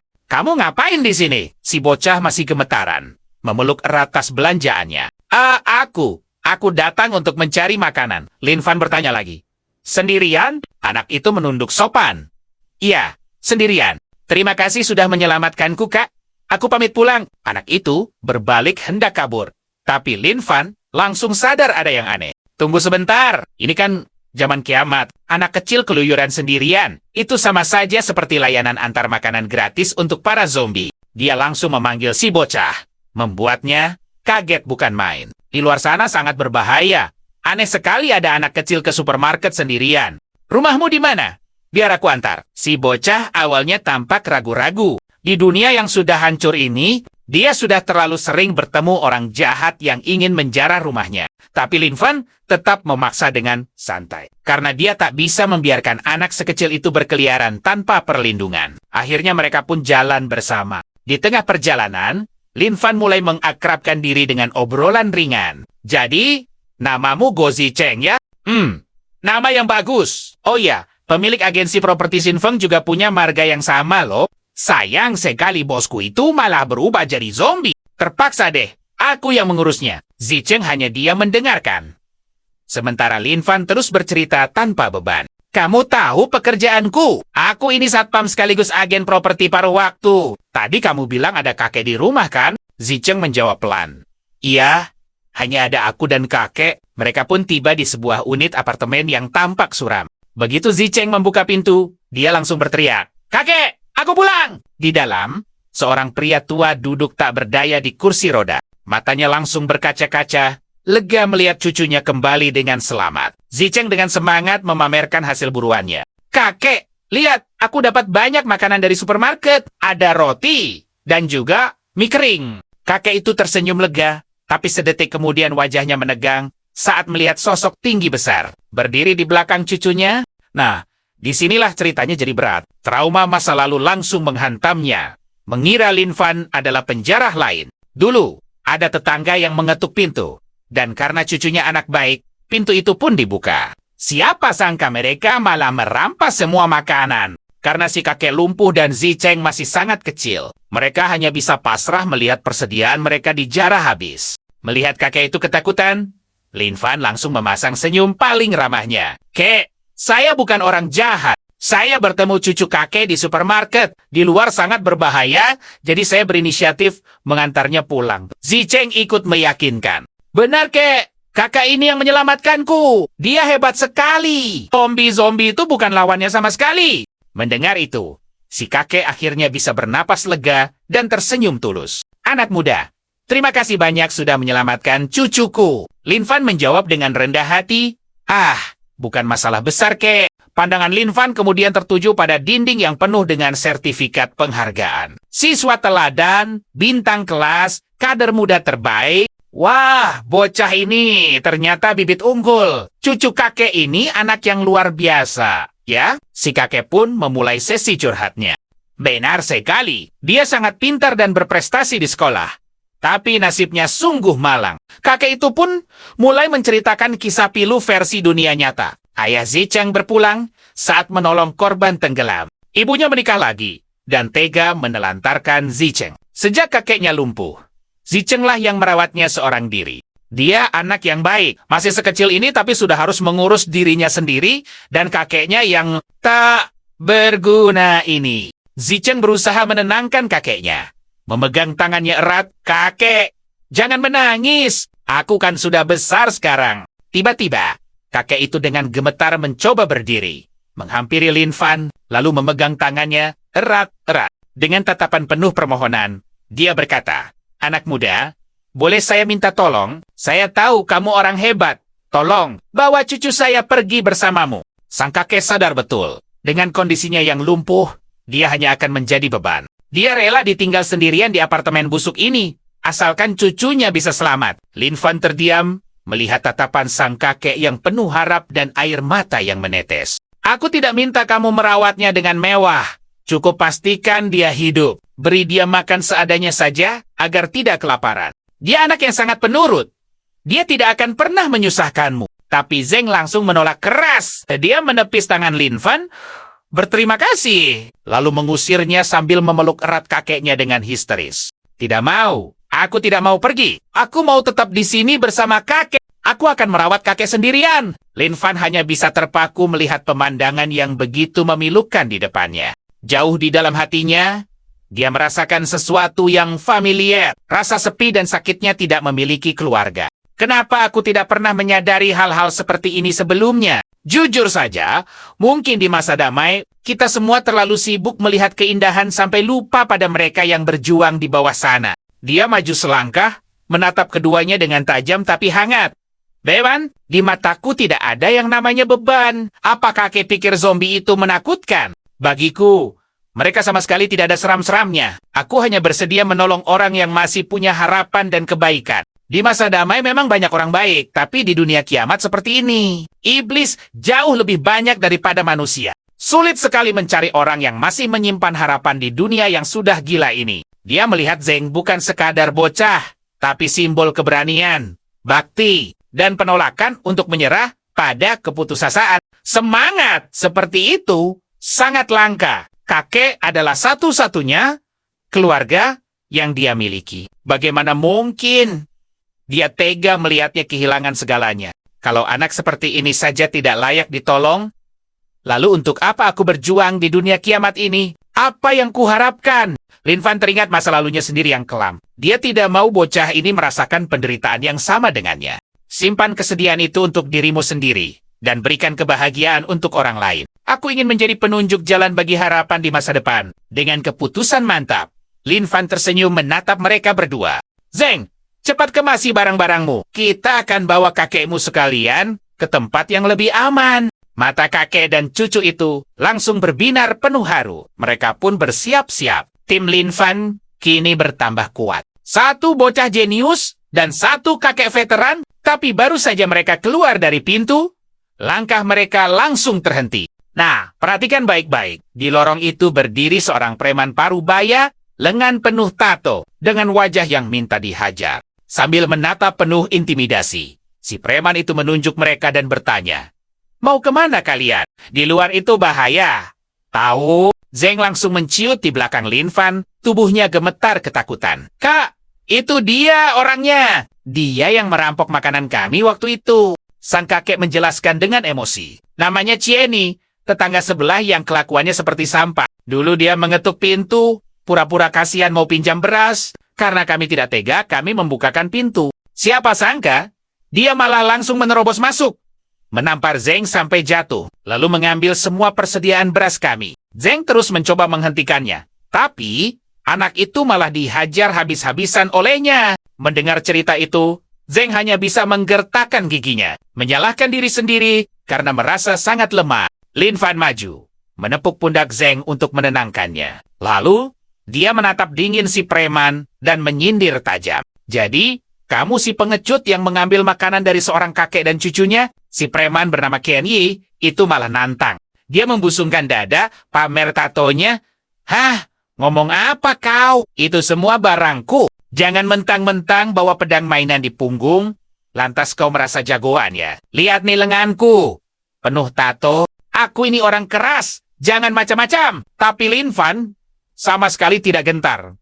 Dia terus berjalan mendekat dengan santai. Si preman yang panik langsung mengulurkan tangan mencoba mendorong tubuh Lin Fan sekuat tenaga. Tapi Lin Fan sekeras baja. Dengan seluruh kekuatannya, Ken Yi sama sekali tidak bisa menggesernya, bahkan 1 sentimeter pun. Gagal mendorong, Ken Yi menyambar kursi besi lipat di dekatnya dan mengayunkannya sekuat tenaga ke arah kepala Lin Fan. Niatnya sih mau memberi pelajaran, tapi jedar. Dan lihat ini, kalian tidak akan percaya. Lin Fan tidak menepis, tapi langsung meninju sandaran kursi besi itu sampai hancur berkeping-keping. Tangan kosongnya merobek plat besi tebal itu, seolah cuman kertas basah. Mata Ken Yi hampir copot. Manusia atau monster? Logika premannya langsung error. Sekali pukul kursi besi saja hancur.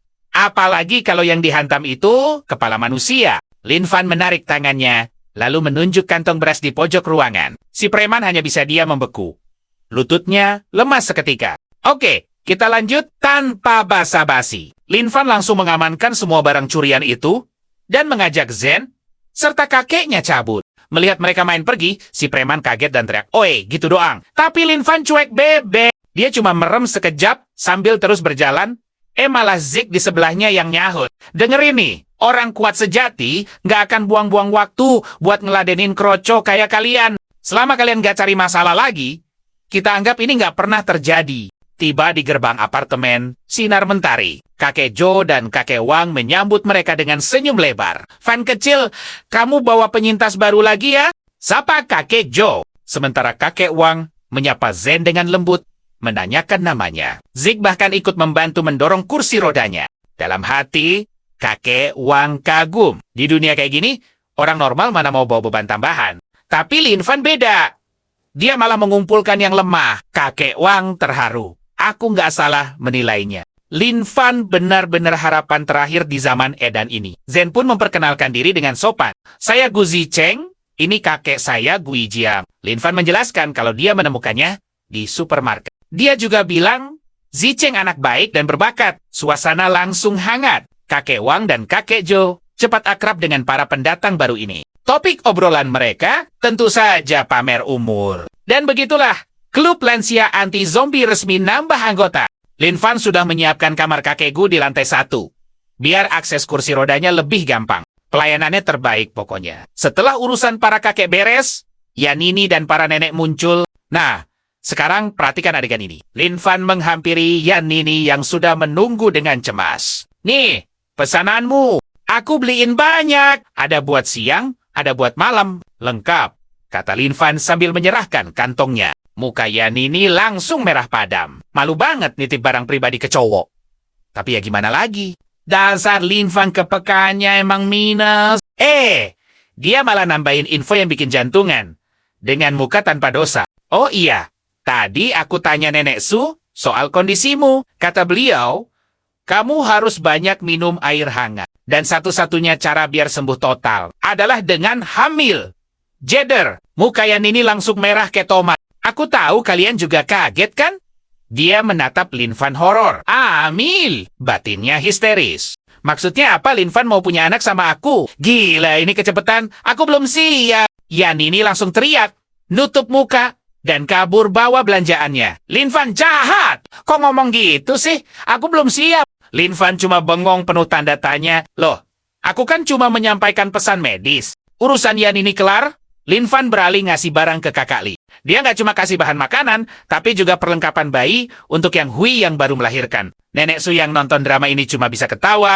Fan kecil ini perhatian sekali. Siapapun istrimu nanti, dia pasti sangat beruntung punya suami sepertimu." Tapi Lin Fan nggak menganggapnya serius. "Nek, aku tahu kondisiku. Dengan keadaanku, Apa ada yang mau menikah denganku? Tapi horor belum selesai. Giliran Fei Fei yang kena. Dengan ceria dia menyodorkan buku. Ting ting.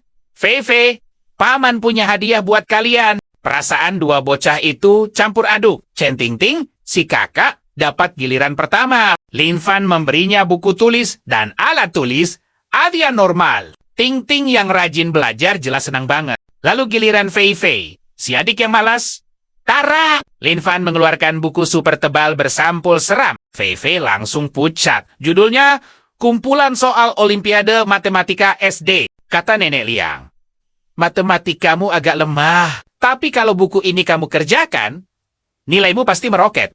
Senang kan? Jangan senang dulu. Kalau sudah habis, paman belikan lagi, kata Lin Fan dengan senyum malaikat. Dunia Fei Fei runtuh. Air matanya langsung tumpah. Wah, dunia kiamat ini benar-benar menyiksa. Dulu sekolahnya santai. Sekarang dia dipaksa bersaing ketat dengan kakaknya. Seolah penderitaannya belum cukup, Lin Fan memperkenalkan Zicheng. Oh ya, aku membawa anak baru hari ini. Namanya Zicheng. Dia anak pintar loh. Pialanya banyak di rumah. Nanti dia bisa jadi teman belajarmu ya, Fei. Dia juga minta nenek mengajarinya. Ucapan Lin Fan bagai menabur garam di atas luka. Mata Fei Fei berkaca-kaca menatap saingan barunya itu. Nambah lagi murid teladan. Teriaknya dalam hati. Aku harus saingan sama dia juga. Masa depanku suram. Percayalah, drama belum berakhir saat pagi buta. Seseorang sudah mengetuk pintu kamar Lin Fan. Yang muncul ternyata Kak Li Lin Fan. Dengan muka bantal. Kaget melihat tetangganya datang. Pagi-pagi buta. Dengan lesu dia menyapa. Kali, ada apa pagi-pagi? Kali menatap Lin Fan dengan wajah memohon. Hari ini kan ulang tahun, Fei Fei. Aku mau minta tolong. Mendengar itu, mata Lin Fan langsung berbinar. Dan disinilah teman-teman, ide tergila muncul di kepalanya. Benar juga, serunya. Aku perhatikan Vivi itu anak yang paling rajin belajar. Jadi, aku mau carikan beberapa set soal ujian tambahan buat kadonya. Dia yakin Vivi pasti bakal suka banget. Kak Li langsung keringat dingin. Dalam hatinya dia menjerit, jangan, anak itu udah cukup menderita di dunia ini. Jangan ditambah siksaan matematika. Kak Li mencoba menolak halus sambil tersenyum canggung. Kayaknya nggak usah deh, Fan. Gimana kalau kue saja? Mending kamu carikan bahannya, nanti aku yang buatin kue buat dia. Lin Fan terdiam sejenak, lalu mengangguk. Oh, kue ya? Ide bagus. Oke, serahkan padaku. Tapi nanti aku tetap cariin buku pelajaran juga. Siapa tahu dia makin senang. Henin, Kali cuma bisa bengong. Sementara itu, di tempat lain, tepat di sebuah toko kue, ada Su Xiao, si influencer kue yang paranoid dan mengurung diri di kamarnya, berharap semua ini cuma mimpi. Dia bergumam sedih. Semoga pas bangun nanti, semuanya kembali normal. Tapi sadar itu percuma. Dia pun membuka gorden untuk melihat keluar. Siapa tahu matahari bisa mencerahkan hatinya. Tapi begitu gorden dibuka, dan kalian gak akan percaya ini, wajah cengengesan Lin Fan nongol di depannya. Pagi, sapaan dengan senyum lebar itu, entah kenapa malah terasa super mengerikan. Xiao Xiao langsung teriak histeris. Refleks mundur, dan menyambar sebilah pisau. Kamu mau ngapain? Lin Fan cuma angkat tangan, menatapnya dengan tatapan menganalisa. Dia malah membatin sok tahu, emosinya nggak stabil. Pasti karena tekanan mental akibat kiamat. Dia memutuskan untuk pakai pendekatan lembut, berbisik pelan, yang menurutnya terdengar menenangkan. Tapi bagi Xiao Xiao, itu terdengar seperti psikopat. Halo, ada anak umur 10 tahun yang ulang tahun hari ini. Aku mau pesan kue custom buat dia. Bisa bikinin? Xiao Xiao seketika tersentak bingung. Kue? Anak 10 tahun? Di tengah kiamat zombie, tapi dia juga nggak berani menolak permintaan aneh ini. Takut pria itu marah dan nekat masuk, akhirnya dia bilang kalau dia bisa bantu. Lin Fan langsung senang dan menanyakan harganya, seolah-olah ini transaksi normal di pasar. Otak Xiao Xiao langsung nge-lag. Dan ya, aku tahu apa yang kalian pikirkan, ini orang gila atau gimana sih? Nanya harga, di tengah kiamat begini, duit mana laku? Ini jebakan macam apa? Xiao Xiao mencoba memproses situasi gila ini. Tapi sekeras apapun dia mikir, dia tetap nggak paham. Karena terlalu takut salah ngomong, Xiao Xiao akhirnya pasrah. Nggak usah bayar, ambil aja apa yang kamu mau. Lin Fan mengangguk puas, mengira penjual ini sangat dermawan. Oke deh, nanti siang aku jemput kuenya ya. Makasih loh. Lin Fan pun pergi begitu saja, meninggalkan Xiao Xiao yang masih syok di pojokan. Karena daging di pasar sudah busuk, Lin Fan memutuskan mencari bahan segar dengan cara tradisional, memancing di Sungai Chao. Saat lagi asyik menunggu, sebuah kapal pesiar mewah melintas pelan. Di atas geladak, 3 pria bersenjata lengkap menatap Lin Fan dengan tatapan tidak percaya. Salah satu pria bergumam, "Gila, ada orang mancing santai, padahal kota ini isinya mayat hidup semua. Dia cari mati." Ya, merasa kasihan. Seorang pria tua di kapal itu berteriak, "Hei, anak muda, ngapain di situ?" "Baja." Lin Fan cuma menoleh, melambaikan tangan dengan ramah dan tersenyum lembut. "Lagi mancing, Pak. Kalian mau kemana?" Mendengar itu, mereka semua langsung melongo kaget. "Zombie udah ngepung seluruh kota, dan kamu masih santai mancing. Nggak takut apa?" Tapi pria tua itu mencoba tenang. "Kota ini sudah nggak layak huni. Kami mau menyeberang laut ke Pulau Pir. Katanya, di sana nggak ada zombie. Kamu mau ikut? Kami butuh tenaga laki-laki buat bertahan." Dalam hatinya, pria tua itu tahu, di dunia seperti ini dia butuh tambahan orang. Apalagi seorang pria. Jadi, semakin banyak bantuan, semakin baik. Apalagi pria yang dia lihat itu sepertinya bukan orang jahat. Tawaran yang sangat logis dan menggiurkan untuk orang normal. Tapi Lin Fan menolaknya dengan sopan. "Makasih tawarannya, Pak. Tapi aku nyaman di sini." Tiba-tiba, dari semak di belakangnya beberapa zombie muncul, dan adegan ini, teman-teman, adalah cliffhanger yang sempurna.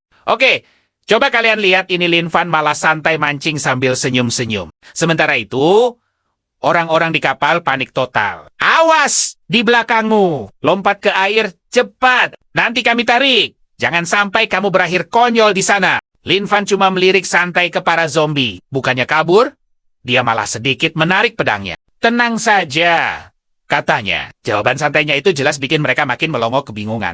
Mereka teriak, "Tenang gimana? Zombie itu super cepat dan kuat." Tapi siap-siap karena yang kita lihat selanjutnya benar-benar gila. Cuma dalam sekejap mata, Lin Fan membabat habis semua zombie yang salah pilih lawan itu. Semua orang di kapal cuma bisa melongo. Rahang mereka serasa mau copot. Gila, barusan itu apa? Manusia jenis apa yang punya kekuatan kayak gitu? Lin Fan balas menatap mereka sambil tersenyum. "Kalian mau ke pulau ya? Semoga selamat sampai tujuan. Oh ya, saranku, lebih baik kalian cepat pergi dari kota ini. Makin lama makin padat soalnya." Setelah obrolan singkat itu, kapal mereka pun menjauh. Seorang pria tua hanya menggelengkan kepala. Sayang sekali dia tidak mau ikut. Kalau dia gabung, kekuatan tempur kita bakal luar biasa. Dari kehauan, mereka melihat punggung Lin Fan mulai dikepung. Bukan puluhan, tapi ratusan zombie muncul dari hutan. Bahkan Lin Fan sendiri agak kaget melihat jumlahnya yang gila-gilaan. Si pria tua dari kejauhan cuma bisa merasa kasihan. Dia pikir Lin Fan bakal jadi santapan zombie. Tapi kalian dan aku tahu kan, pria tua ini salah besar soal itu. Karena Lin Fan, dia sama sekali tidak panik. Dia cuma kesal karena acara mancingnya buat pesta ulang tahun terus-terusan diganggu oleh para tamu. Tak diundang ini. Sejujurnya, kayaknya penulis komik ini punya dendam pribadi sama anak sekolahan deh. Bayangin, dunia sudah kiamat, bukannya diajari cara bertahan hidup. TV malah dikasih buku Olimpiade Matematika. Ini bocah pasti stres berat. Dan itu dia ceritanya. Aku cabut dulu ya. Takut disuruh Lin Fan ngerjain PR juga.